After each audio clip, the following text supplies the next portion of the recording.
So you might see athletes, or you may be doing it yourself, you're wearing a mask on your face, which is a respiratory muscle training device.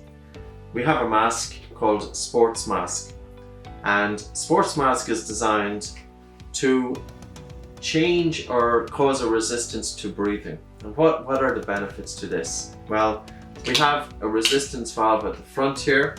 You can set the resistance valve to low so that you're taking in plenty of air. Or you can set the resistance valve to high so that it's very difficult to breathe. When you add an extra load onto your breathing, you're also adding an extra load onto the breathing muscles. And this is helping to improve respiratory muscle strength, both inspiratory and also, if there's a resistance to the breath out, expiratory muscle strength. Another thing about the mask is, with SportsMask, we have an increased dead space. That the volume inside in the mask is larger, and what this does is pools carbon dioxide.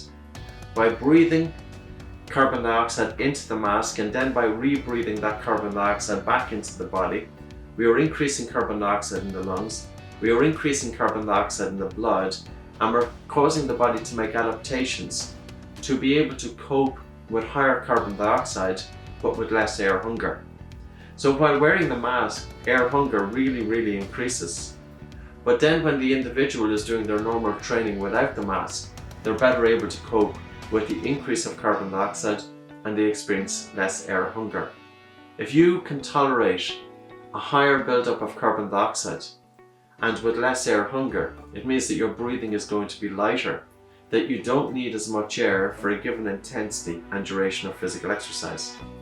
The other thing about the mask is that it's got head straps, and one strap is coming right over the top of the head like this, and that's designed so it has a secure grip in the top of the head.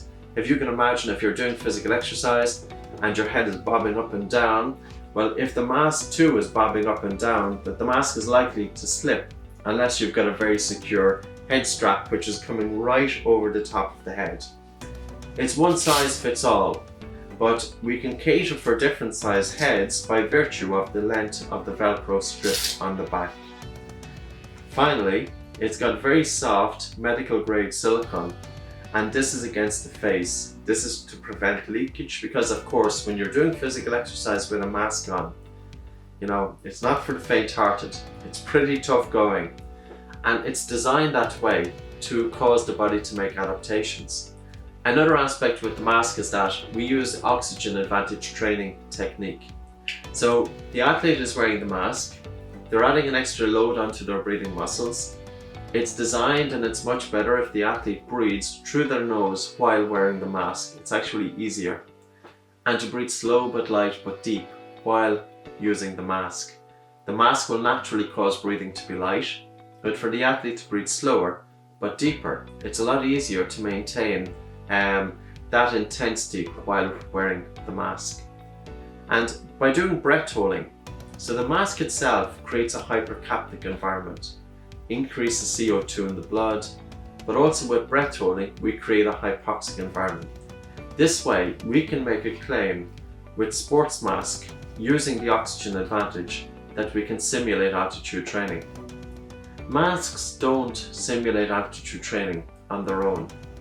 If you just wear a mask, any mask, and you have a pulse oximeter on, you will see that your blood oxygen saturation doesn't go below 91%. It's only when your blood oxygen saturation goes below 91% can you make a claim of simulation of altitude training. So masks which are making this claim just by wearing the mask, it's a false claim and it's misleading.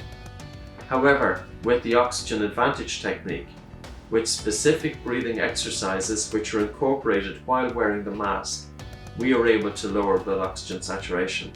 So my own experience of teaching breathing, for almost 19 years, we have a series of exercises which the athlete can use while wearing the mask to not only have the benefits of a respiratory muscle training device, not only to create and disturb blood gases to increase carbon dioxide so that breathlessness itself is going to be reduced, but also to create hypoxia to simulate altitude training. So a simple tool that could be used as part of your training and relatively inexpensive and bring benefits to better get the edge.